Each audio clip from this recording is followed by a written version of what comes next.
Good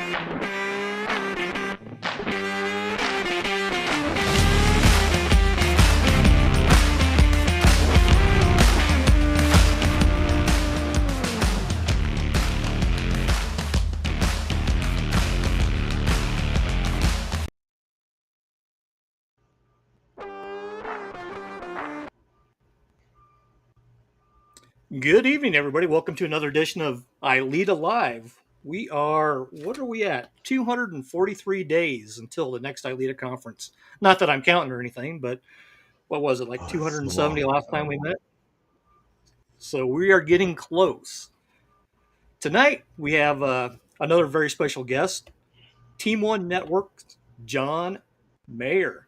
And without any further ado, this is all about our guest here. John, tell us who you are for those that don't know who John is. Okay. Well, first off, thanks for having me on. This is my first podcast or whatever. I'm not used to doing these, but I'm looking forward to it. So I am the president of Team One Network.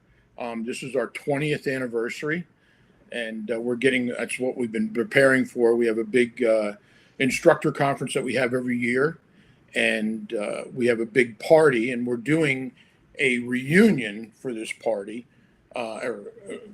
from all the three different entities that I've been with in my law enforcement career.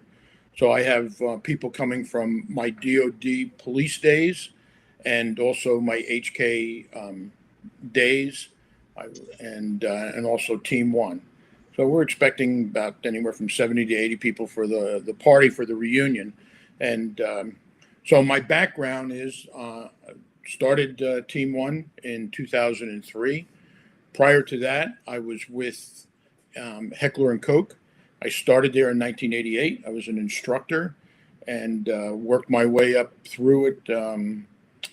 I became deputy director of training, then director of training, then VP of sales for law enforcement, and then VP of all sales, and still director of training, international training for H&K. Prior to that, where I got hired, Phil Singleton hired me at H&K, and I was with DOD when I met Phil. I was Department of Defense Police at Picatinny Arsenal. I started there in 1981, and it was great timing because Reagan just got into office, and he decided that all military installations would have a special reaction team support. At that time, the only support that they had was a local FBI team. And if they had any terrorist incidents, and as you know, back in the early 80s, terrorist incidents, well, they're still there, but terrorist incidents were a very big thing. And we got a lot of funding for that. And when I was with DOD, they sent me all over. I was one of the first DOD people to go through EST training, which was actually Air Force down in San Antonio. And I had just gotten out of the Air Force about 5 years prior to that.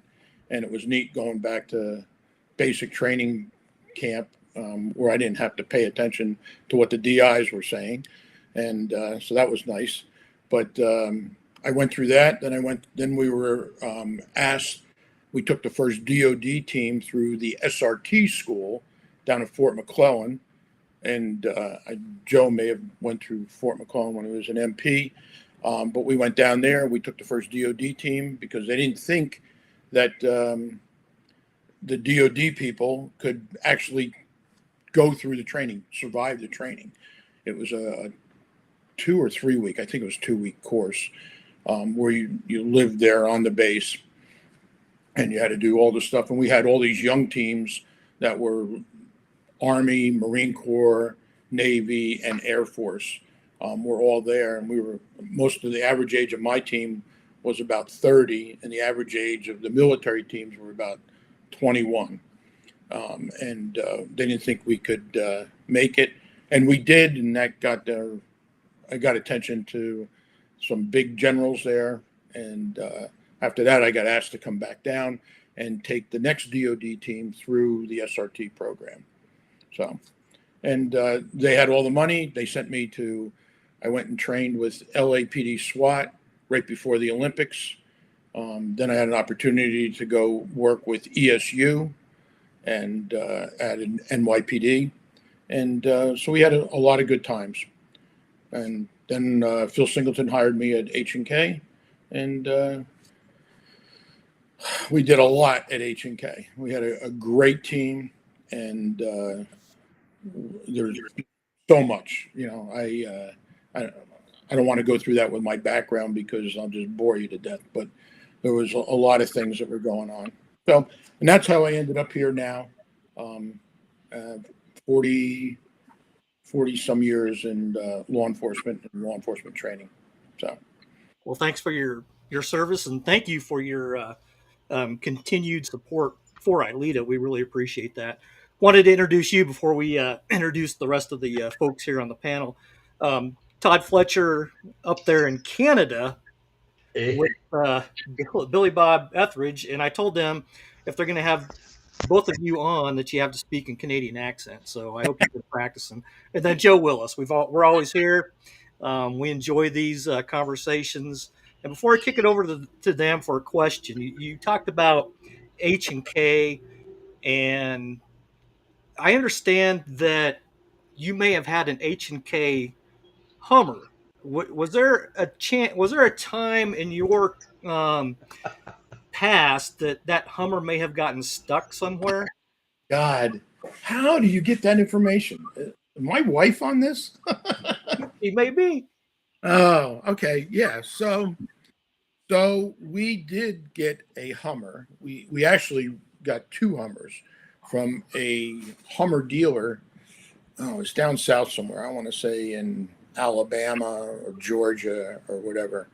And they took the first Hummer and they made it nice, put leather seats in it, radios, and all that stuff. And we took it and we drove it around, and it was pretty neat. It was still very, very loud for those of you in the military.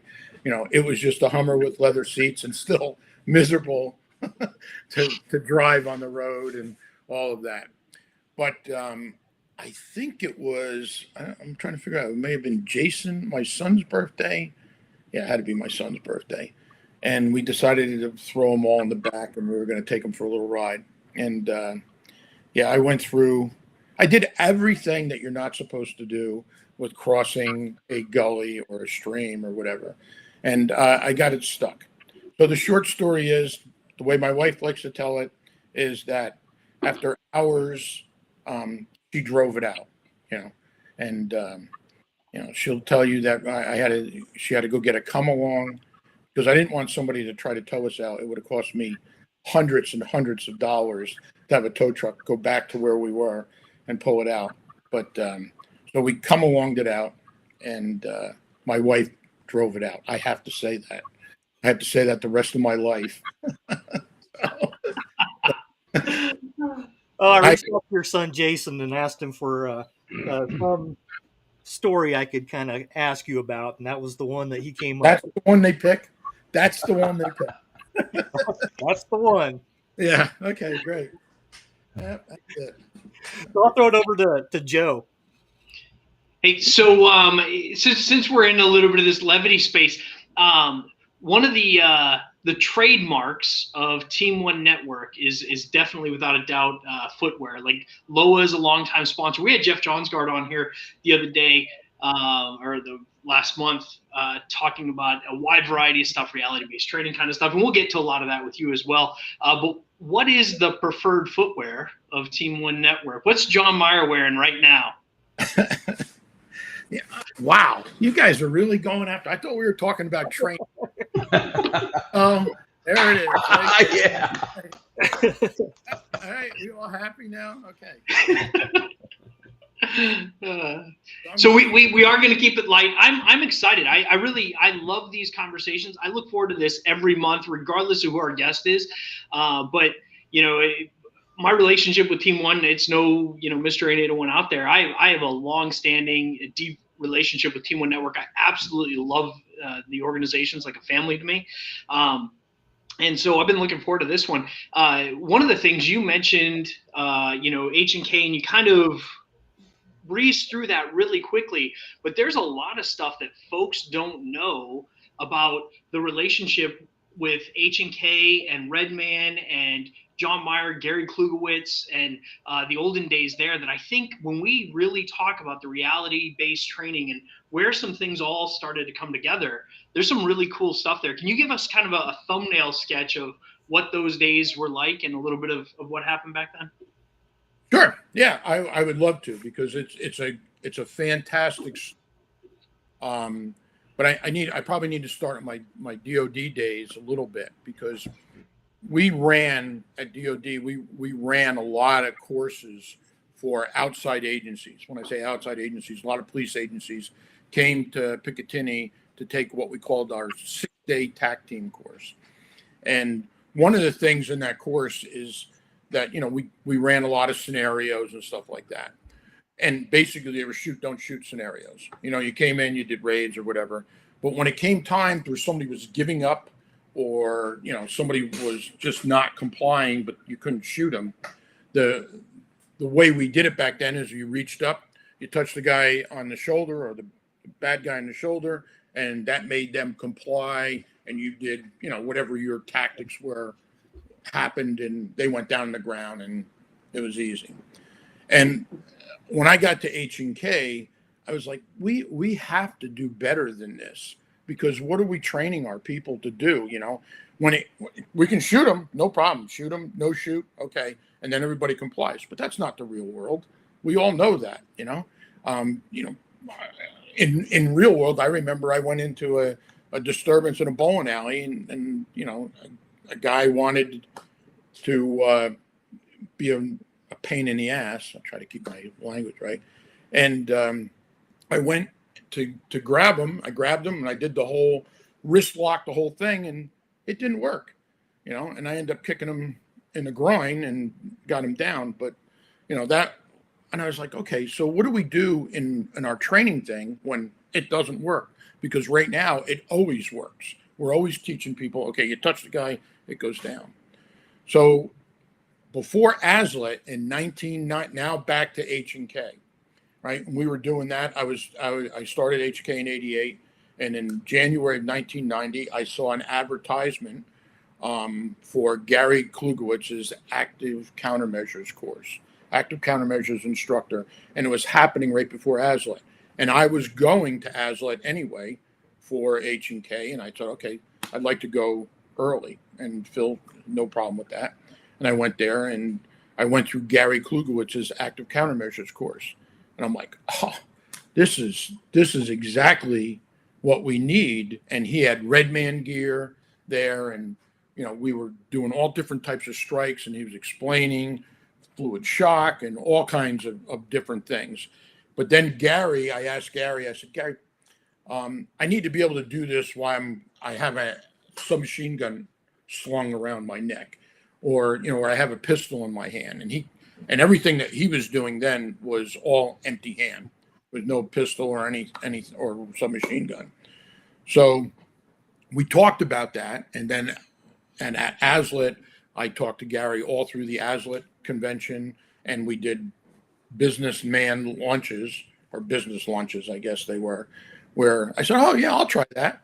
I figured we were just going to go to some nice restaurant. Well, it was basically go to the gym and kick the shit out of each other, and with different stuff and all that. And I was totally exhausted by the time I got through this conference, because I already spent 3 days with him, and but it was a great learning experience. And I thought, okay, we need to bring this into all of our tactical training. So we actually need to actually take people down to the ground and control them and go through the whole deal. And then I brought Gary in to a special event. We brought selected instructors in at H&K. And when I say we brought them in, we didn't have a lot of money or budget for this, but I offered all the instructors came in on their own dime. We brought Gary in. We paid Gary to come out, and he brought Larry Hahn with him. And all you ILEETA people know Larry also. So I didn't know Larry. Well, I did know Larry because I went through the course with him, with Gary. And we brought all these HK instructors in. There were probably, I'm going to say at least a dozen, maybe more. and we all went through an active countermeasures course. Well, H&K had just gotten a contract with the State Department to train all the people in the state of Washington, all those SWAT guys in the state of Washington that were going to respond to the Goodwill Games. This was in 1990, and it was back in, I think, in June. And so they had teams from all over Washington, mainly Seattle, Tacoma, and Spokane, and then some other places. And they had a group of 50 people. We trained them on our TAC team course, and we did a live fire shoot house course for them. And that's where I met Skip Pavlicek, who was one of the guys going through the class. We actually recruited him for an instructor. And but during that course was the first time we said, okay, we're going to put active countermeasures in this class. And Gary and I, we had 50 people. So we split the class. We had 25 in one group that were doing tactics, and the other 25 were doing active countermeasures. And at that time, we had some red man suits and fist suits for the instructors. And so just so you get a clear understanding, is that January is when I met Gary. I went through his 3-day course, and then went through the ASL. Then we went through a little 3-day course at H&K, and then we went to Seattle and did this Goodwill Games thing. And I was the second instructor for Gary, right? And I got my ass handed to me. I was solid black and blue after going through this course. I remember Gary would tell me, John, you got to keep your head up, keep your head up. I was worried about getting hit in the throat. And I keep my head up, and then I get kicked in the groin. And I'd go down, and then I get kicked in the head, and I was like, this is not working here. I'm just not getting it yet, And, but Gary was a trooper. He put me, we went through this whole thing. And then after the first 25, we rotated and we did another 25. And, but it was a lot of fun. It was a great learning experience. And, when we talk about experience, making bad decisions is how you learn to make good decisions. The second half, I was starting to make better decisions about getting hit. So it was very interesting. But and then when Gary, what was nice about that, and Gary will tell you this, is that when Gary did that training, then after that, he stayed and he watched us do the entries. And when we did the entries, it was shoot, don't shoot, or got to take this guy down, elbow strike him, angle kick him, whatever, knee strike him. And we were doing all that and taking people down to the ground. And it wasn't just a shoot, don't shoot. And people actually had to, get hit enough. And we had our role players that understood that, okay, if it was a wimpy strike, you didn't go down. They had to come back and do it again. And it was great. And everybody loved it. And then we added an active countermeasures instructor to our curriculum for our courses. And our TAC team course, that active countermeasures course, there was a 5-hour block that we put into every every TAC team course and every TAC submachine gun course, and every class that we had tactics in, we added that block. And we brought Gary in there to do it. And then it carried on, and everybody just loved it. And so that was a big deal for us, because now we started using simunitions also at that time. At first it was just, bang, bang, you're dead. I don't know if you can say cowboys and Indians or bank robbers and cops or whatever, but, it made it much more realistic. And there were times that, there was just a big dog pile, and we've all been involved in that if you've been in law enforcement, where, like, okay, some of this isn't working, but we made it work. So I don't know if that answers your question, Joe, but that was the start of active countermeasures with Gary, and also the Red Man gear. So the funny part of that, since I'll talk about the funny things, is Gary had the Red Man gear, and he he couldn't find a way to transport it, and he would put it in banana boxes. And there were 50 banana boxes coming to HK with all this red, and people were like, "What is going on with banana boxes?" And then we'd have to pack them all up and back there. But they were a really good, sturdy box. So on the back end of that story, years after that, Gary was looking for better boxes, and we had Benelli boxes, and so I sent him all these empty Benelli boxes so he could put his Redman gear in. And his neighbors, when 20 Benelli boxes ended up in the garage or in his driveway, they were thought like, "What the hell is going on? Is there a militia starting or something?" And they were all empty. But anyway, so that's some funny So stuff. they did answer the question, and I think one of the things that we've gotten a little bit of time to talk tonight, and I'm looking forward to turning it over to Todd and Billy with their questions. But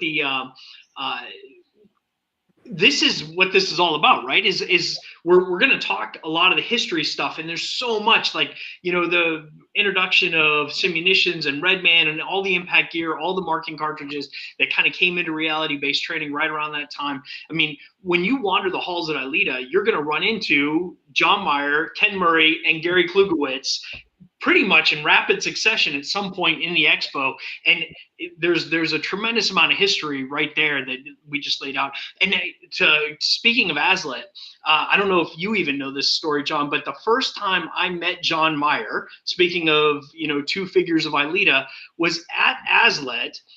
When he and Coach were blocking the door, and I was wondering, who the hell are these two guys that won't get out of the way so that I can get around to get to the class I need to get to? Little did I know, Echo Niebergall was bringing John and his team over to Germany not long after that, and I would re-meet him again over there. But yeah, there's so much history, and it's so much fun to talk about. But I've already taken quite a bit of time with my question. Todd, Billy, what do you have on your mind?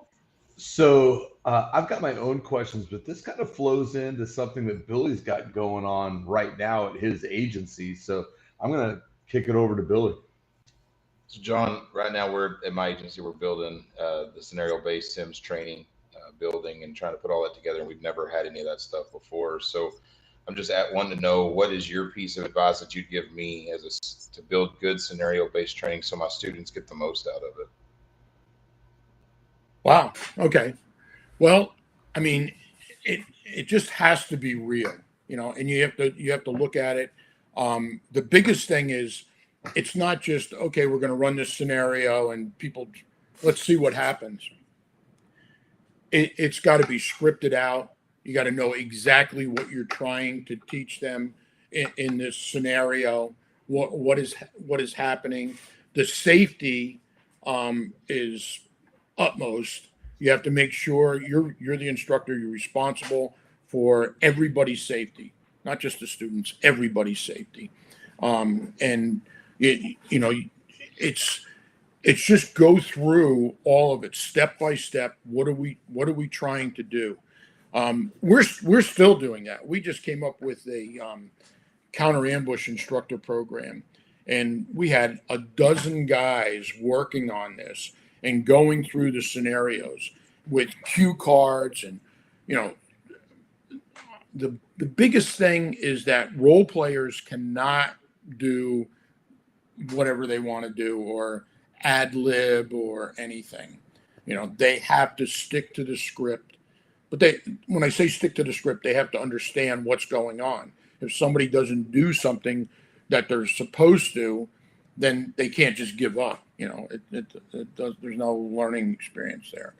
But they have to understand it. So your role players have to understand what you're trying to do. So scripting, understanding your role players are just as important as your instructors, and safety. The safety stuff is driving me freaking crazy. When I see, and I know everybody on this call, when you see an officer that gets injured or killed in a scenario-based training class, it's disgusting. There's no reason for it. So, but I mean, it would be easier for me if you have specific points. We add as much realism as possible.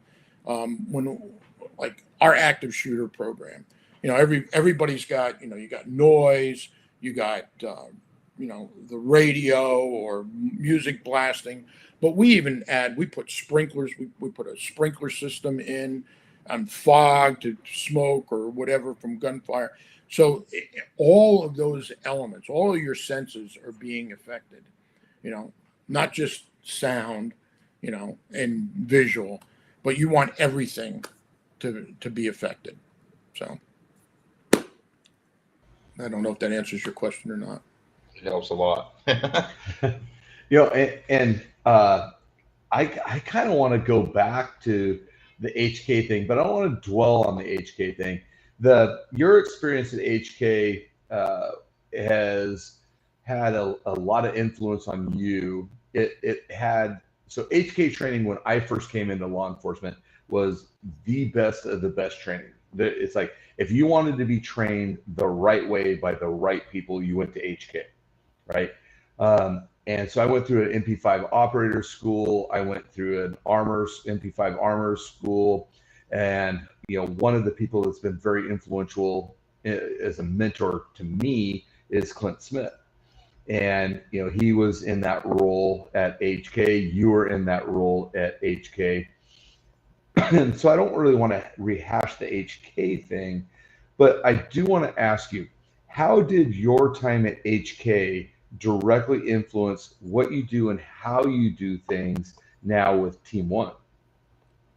It's a great question. So the biggest thing that happened at HK was that we put together a team. It was like a perfect storm. We had a team of people that everybody contributed. We had no hangers on, no nothing. Every one of those people were part of that success. And I mean, from our training coordinator, Pat Rios, right, made HK. And probably most people had to deal with her. But the instructors that we brought on were just really good. And they were what raging A personalities. They weren't people that, okay, tell me what you want me to do and I'm going to do it. They were people that had their own ideas and they were passionate about training and keeping officers alive. So that's what made that. So I mean, I was very honored to be part of the leadership of that. But every one of those people were leaders in their own right. That was something unique. And they were raging A personalities. So, and if you've ever had to deal with those type of people, it's not easy because they all want to go in their own direction and they're passionate about it. So we got to keep this whole thing together. And it was just fantastic. I mean, my entire adult life, I have never done anything on my own. I swear to God, since I was 18 years old, I've been part of a team. I've just been very lucky to be a part of a team of really, really good people. And I have no idea how to say it any different. I mean, everybody that I worked with at H&K and Team One, they all bring it. They all bring it. They wouldn't be there if they didn't, I mean, we look at when we bring in new people in, what can they bring to the table? We don't, oh yeah, they can do the course. Oh, great. I can get anybody to do the course. I need somebody passionate about doing that course, and so what happened when I left H&K, I don't know, if you don't mind, I'll tell you the quick little story about that. So H&K was sold. It was owned by British Aerospace, and they sold H&K. I was the only VP of sales there left. There was a president, a VP of sales. I think we had a VP of finance also. But at one point we had either 3 or 4 different VPs for sale. government sales, law enforcement sales, commercial sales, and something else, I guess.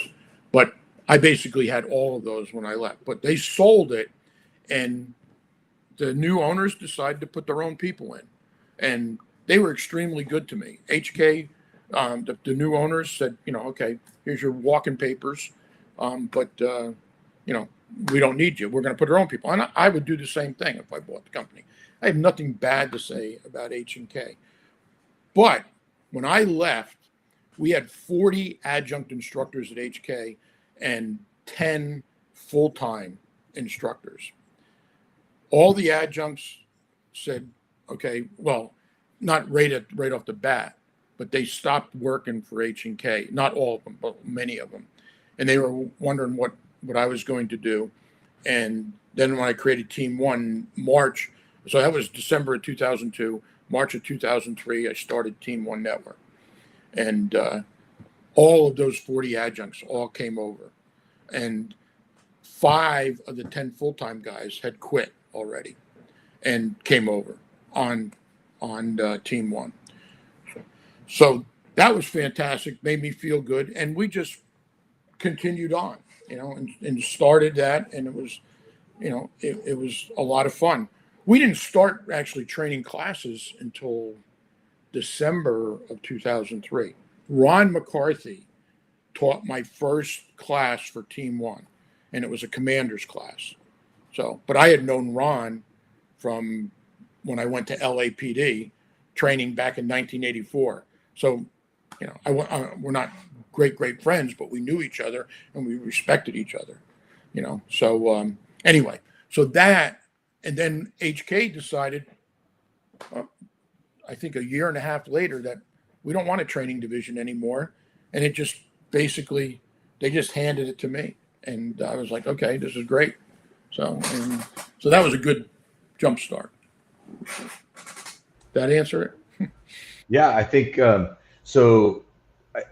It definitely had an influence on how you not only established Team One, but how you came forward. But let's kind of fast forward a little bit. How does that experience and how it built lead you to what Team One Network is today? And the reason I ask this is because your influence on law enforcement training, whether it is armor training, whether it's reality-based training, whether it is live fire training, you have a tremendous influence on law enforcement training from A to Z. And it is absolutely an impressive thing that you've done. How did you leverage, you have a lot of those instructors, but how did you leverage that experience into what you've built Team One into today? Because it is unprecedented what you've done, and you've got some of the best instructors, a wide variety of classes, and a standard of excellence that you've been able to sustain for 20 years. So I remember having a conversation with the last president of H&K, Ian Stafford, and I told him that HK does not understand what they have with the training division. So I'll give you just a little history that, then I'll go into the Team One thing. So when I first started there, I remember the Geschäftsführers. There was 4 of them. They're like the vice presidents and the directors over at HKO Obendorf in Germany, and they all said, "How are you guys training law enforcement and military back in the U.S.?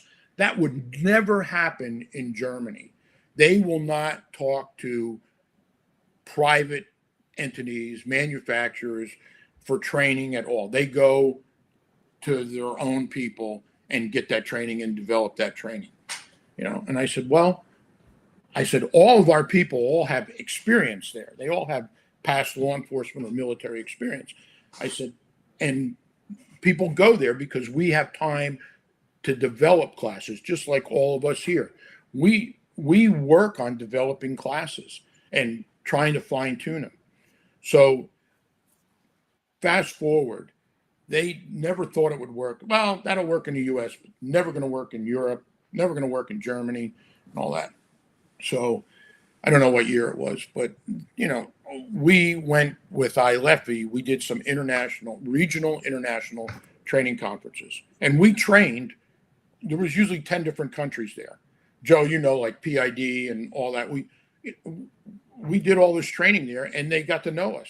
And so they started asking HK Obendorf, Germany, hey, can we get your guys to come over here and train? They couldn't believe it. And then we sold HK Obendorf, sold guns to the SAS, Australian SAS. And they asked us if we would go over there and train the SAS. Gene Zink went over there with me, did an armorer's course. I went over there. He did the armorer's course. Then we both did a live fire shootouts class for the Australian SAS because they bought HK USPs. And so then it just went on from there. So now we go back to Team One, or we go to Team One, and what we basically became was little mini training divisions for a lot of manufacturers. Streamlight was my first sponsor, and they're still with us. They're a fantastic company, and we've grown with them. When we first got on with them, they had nobody. I mean, nobody. They had no tactical lights. Everything was for patrol and, the Stingers, the SL-20s, and stuff like that. Now they have an enormous selection of lights, and we've been part of that. We do the training for them, and we've helped them. Blackhawk, Benelli, Springfield.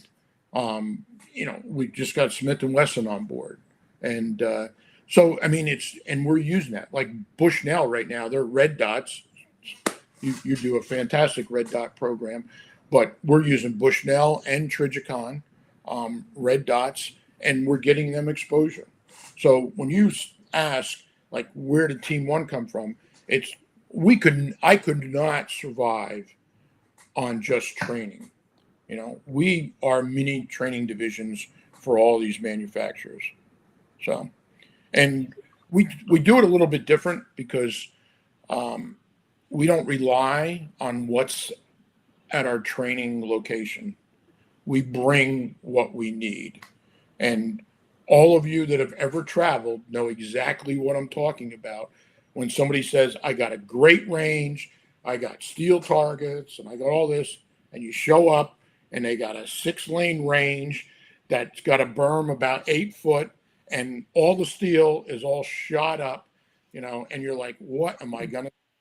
So anyway, I don't want to keep. I'd like to springboard that, if I can, John.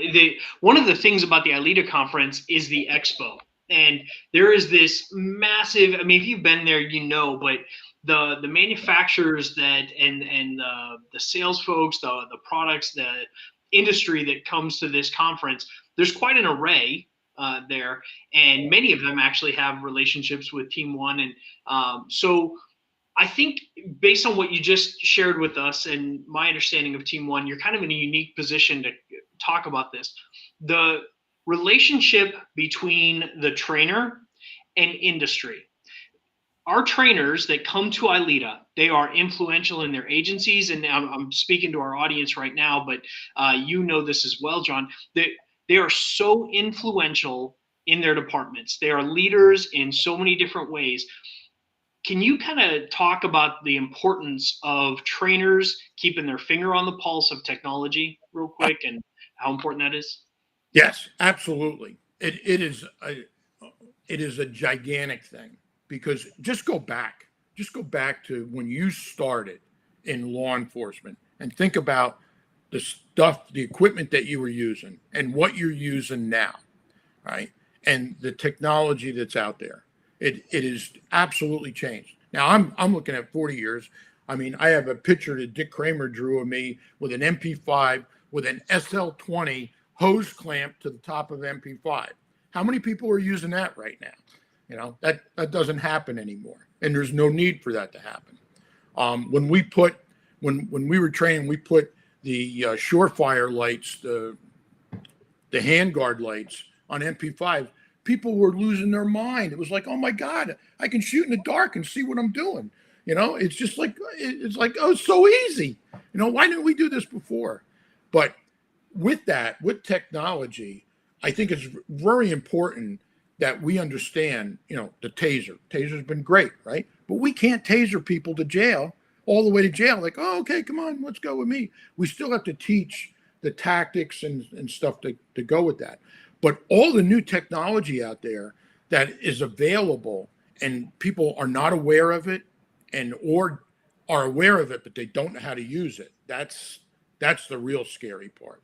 Is sometimes they buy it and they have no idea what they're doing with it. So going to these expos now, I'm probably different because I go to the SHOT Show every year and I see what's going on there and I look at new product and I have a pretty good relationship with our sponsors, so I know what's coming or what's getting ready to come.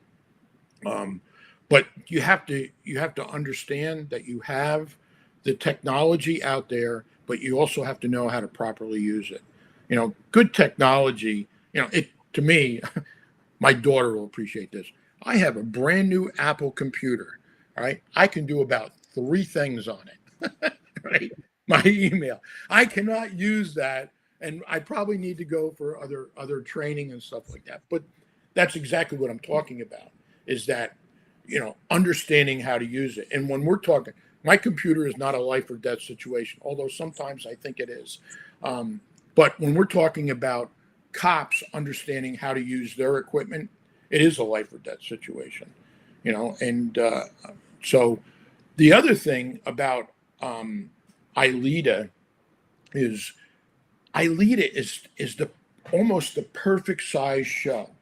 If you go to SHOT Show, you can see probably everything that's on ILEETA, but nobody's going to talk to you because there's too much stuff going on, and they're trying to sell product to distributors and dealers and things like that.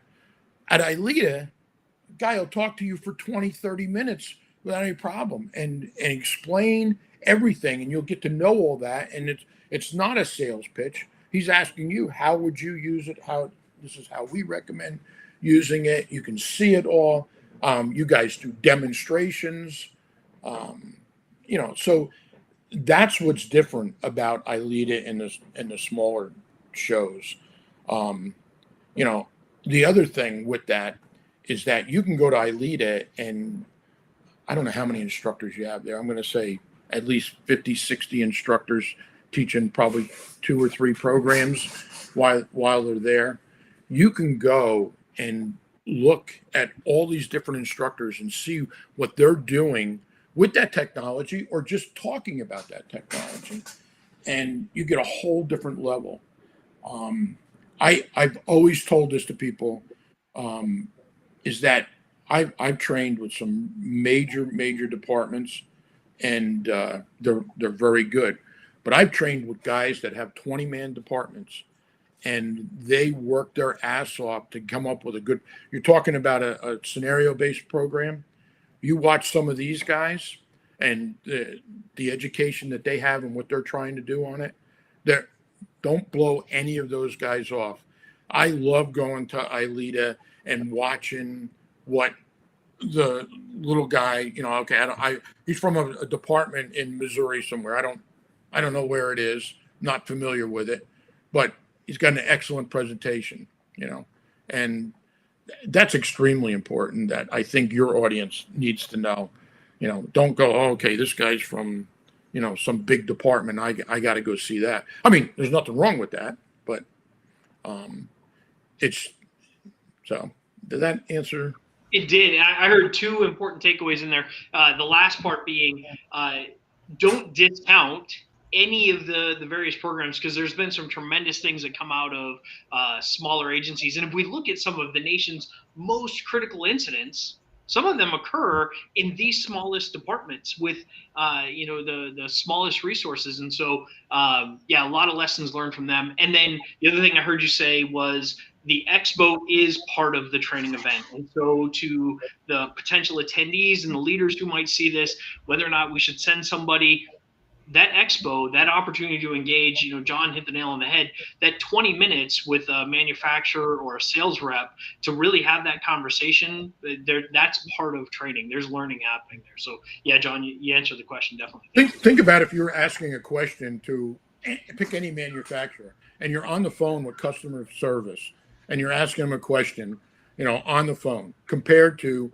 talking to that person at the expo at ILEETA. What kind of information are you going to get? The whole difference. And that's not picking on any customer service people. It's just the way it is when you're face to face with somebody, so. Oh, absolutely. John, you've been involved in training a long time, and you've said, a whole bunch of different agencies, traveled the world. Thinking back, when you first got into law enforcement training, what were the two, or let's say three top qualities you brought to law enforcement training back then? And fast forward to today, what are the top three that you're bringing to law enforcement? Those top three qualities you're bringing to law enforcement training today. The first one is realistic. It has to be realistic. You think about what we teach people. We're just going through the motions, like firearms instruction.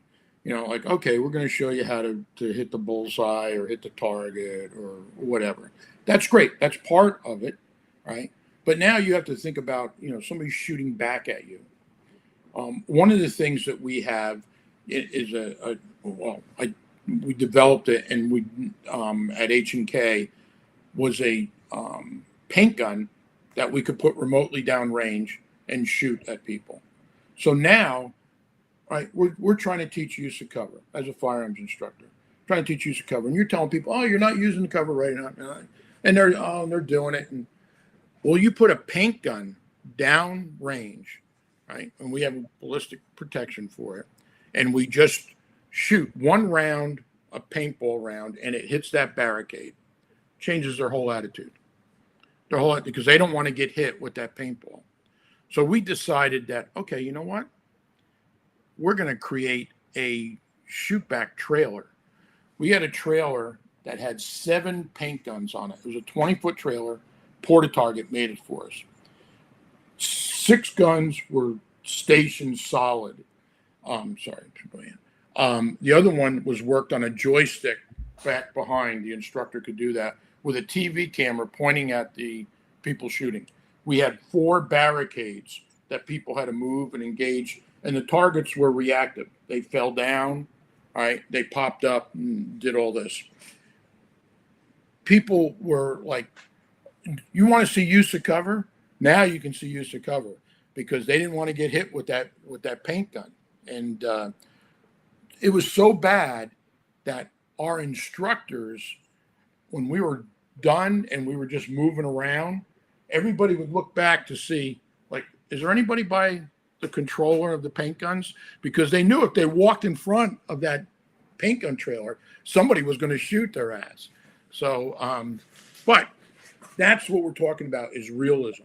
So when we talk about going in on entries, we put, Gary Klugowitz came up with this term, but we have a Mr. Green Jeans, a fighting man dumming, that we hung up on a pulley. And they didn't know this, but when you go through the door, this Mr. Green Jeans was this 150-pound dummy that was blocking your way. Nothing in his hands, but you had to get through him, and we had a pulley. And so you had to elbow strike him or knee strike him and take him down so you could get through the door, and your rest of your team could get through the door. So that was more realistic. So that was our big thing about it. It has to be realistic, and it has to be, the word, I don't want to say affordable, but it has to be realistic in time. Because imagine, I'd be willing to bet you, all of you, in your critiques, everybody somewhere says, oh, it should be a day longer, or another day, or another 2 hours, or whatever. Yeah, right. But your department's not going to give you, 14 days to go to, class. So you have to take the use of your time and make it very, what's the word I'm looking for? Efficient. Useful. So, yeah. Yes. Very good. Yes. So, that's a big thing. And you have to have instructors that have credibility, you know. So if you don't have credibility, they're just going to blow you out of water. When it comes to your influence over training, Billy brought something up earlier today that I think that is kind of important, and I think that John, I think that you're in a perfect position to kind of answer this question and help him out with this. Which question? Yeah, right. You got tons of them. We only got an hour, so. Well, so one of the questions that had presented to me, I sat down and talked to Wayne Wolf, drove up here last night and hung out with us, and I asked him, I said, hey, if you had a chance to ask John Myers a question, what would it be? And he said, in all your years of training, what is the one thing or most important thing that you have learned? And so I told him I would try to ask that question for him. Wow. Dwayne Wolf. And, for a lot of us, Dwayne Wolf I don't want to minimize Coach's influence on anybody because Coach is an amazing guy.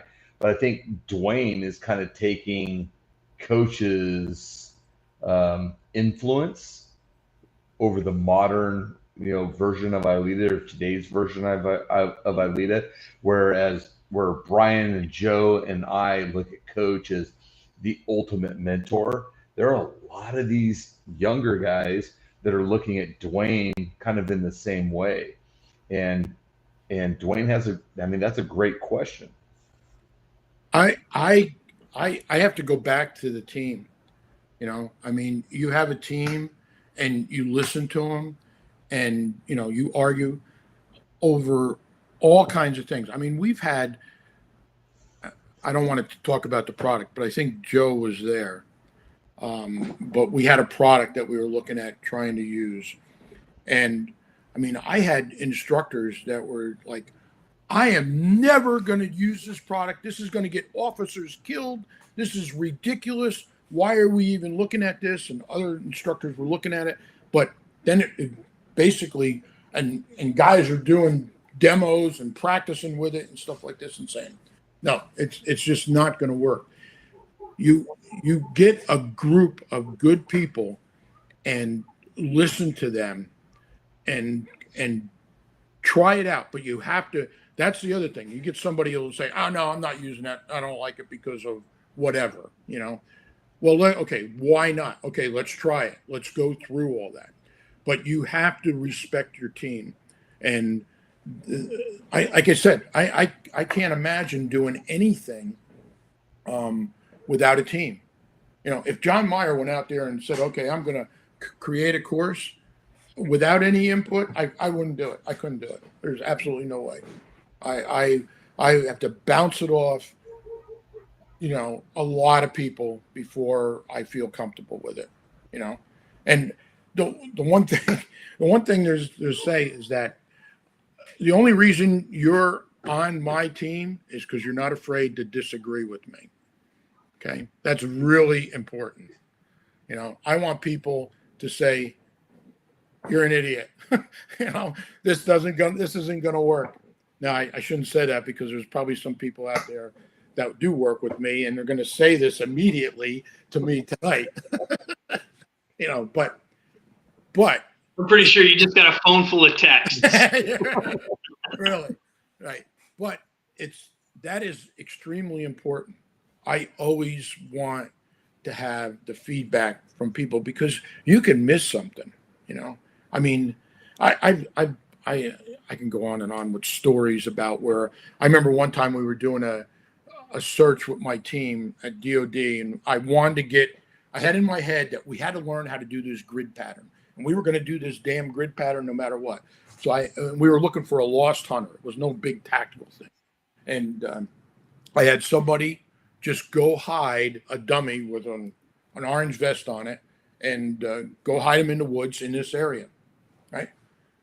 I had everybody going through rocks and stuff and going, and the lights failed within an hour, especially back then, But one of my guys said, hey, before we do any of that, why don't we just ride the roads and see if we can see anything from the roads, right? Well, after we did this 2 hours of everybody getting torn up with rocks and bushes and stuff like this, guys said, well, why don't we ride the road? I said, just go ride the damn roads. Like 5 minutes later, okay, we got them. And I'm like, like, okay, so listen to your guys, It's just, so yeah, so we need to stop with the stories, because all the stories are me being on the bad end of the story. So I don't have any really great stories where I'm always right. That's for sure. So You're a kind of a visionary in law enforcement training. You brought in some female instructors for some specific training. What guided you to do that? okay, so Luann and Kathy Vonk. Okay, Luann Hamill and Kathy Vonk.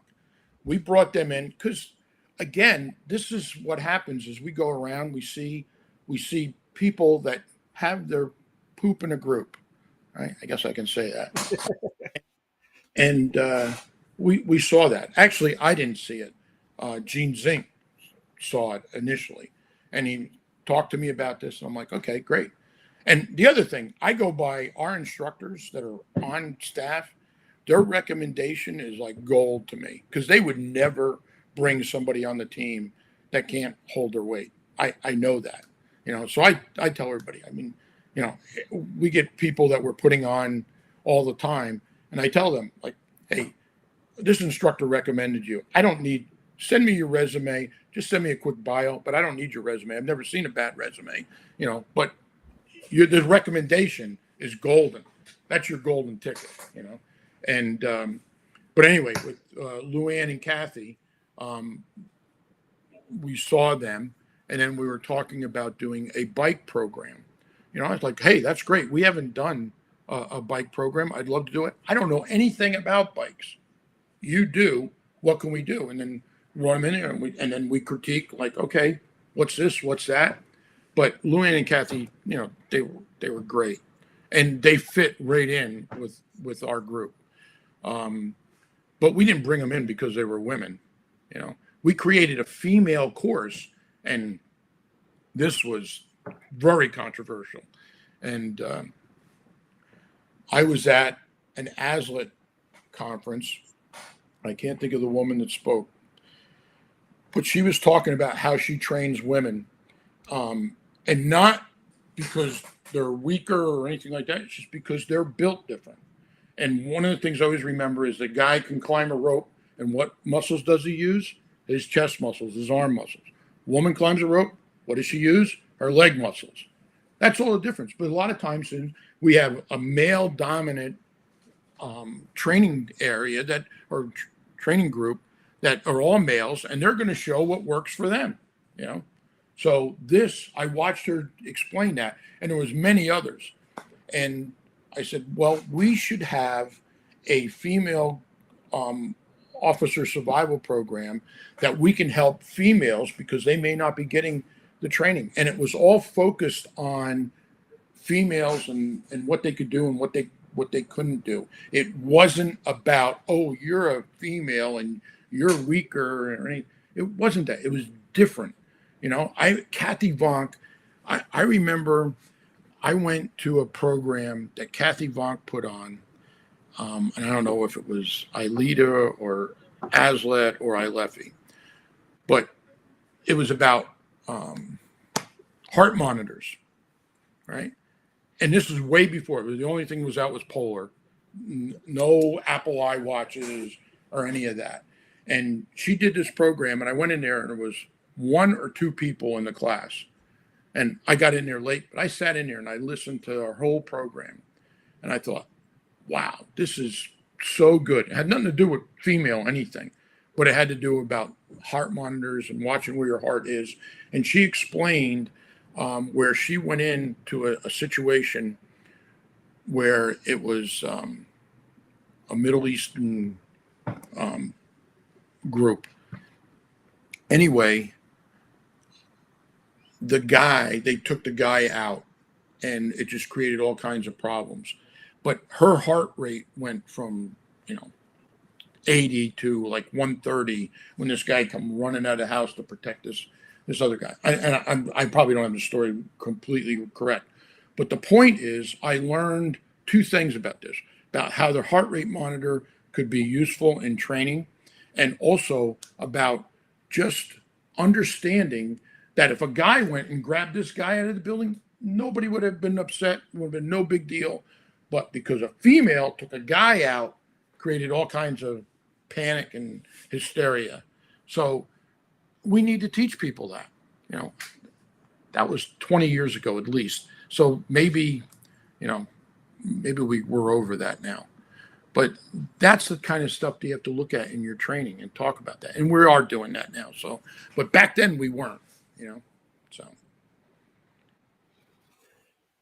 Well, we're coming on top of the hour, so let's. Sorry, Todd. Go ahead and ask a question. We'll just do a round robin.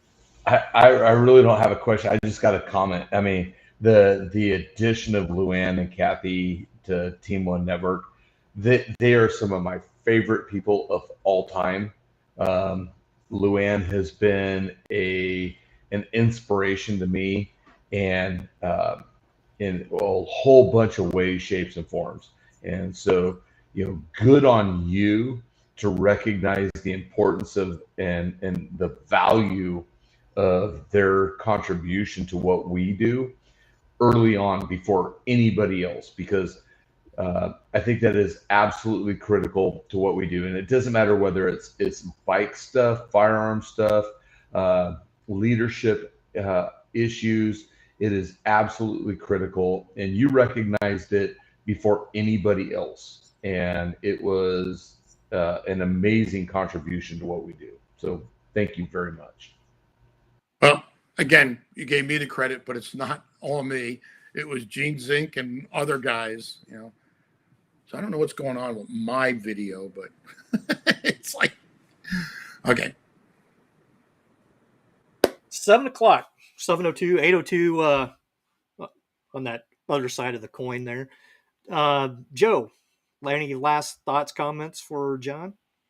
Yeah, so believe me, I've got a ton of questions, and even though I've had plenty of time to ask them, I'm not going to tonight to belabor the point here. But I do want to say, on behalf of all trainers, the members of ILEETA, but especially the dozens and maybe even approaching 100 plus that you have directly either influenced, had as part of the team at some point. Some of them are in that picture behind you there, drawn by Dick Kramer. And for those of you that don't know, you've ever played the game Rainbow Six, John Meyer is actually on the cover of the original Rainbow Six box. He was the muse for that. You've had such tremendous influence on the industry, John, and trainers in general. So I just want to say thank you sincerely from the bottom of my heart, but on behalf of everyone who's ever worked with you or for you. Thank you. Well, hey, the one thing I think it's important too, because this is an ILEETA thing. I don't think Team One has missed an ILEETA conference.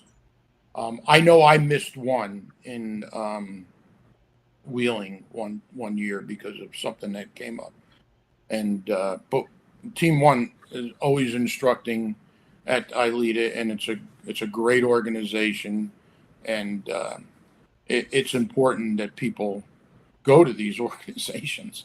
You're not going to learn if you don't. So.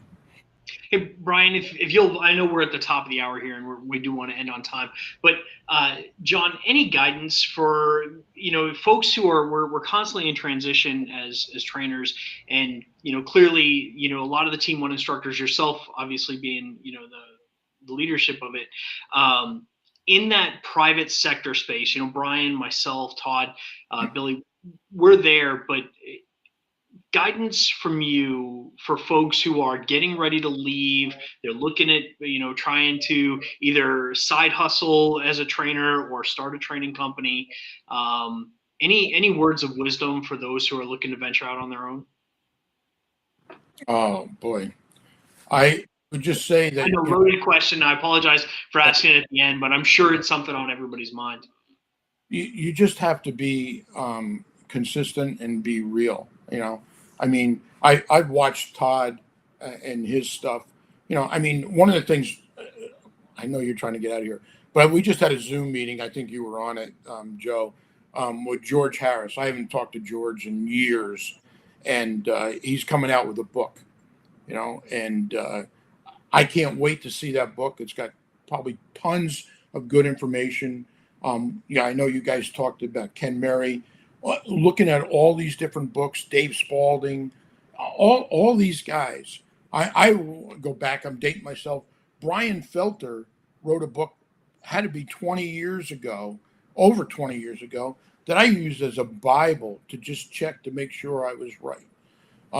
So, I mean, and I told George, I said, George, I'm going to help promote your book because I probably stole half the shit that you're teaching, and he said, well, that's okay, because I stole it from somebody else. And I told Todd when I saw him at ILEETA, I said, Todd, just by the way, we changed our course from red dot optic to pistol mounted optics.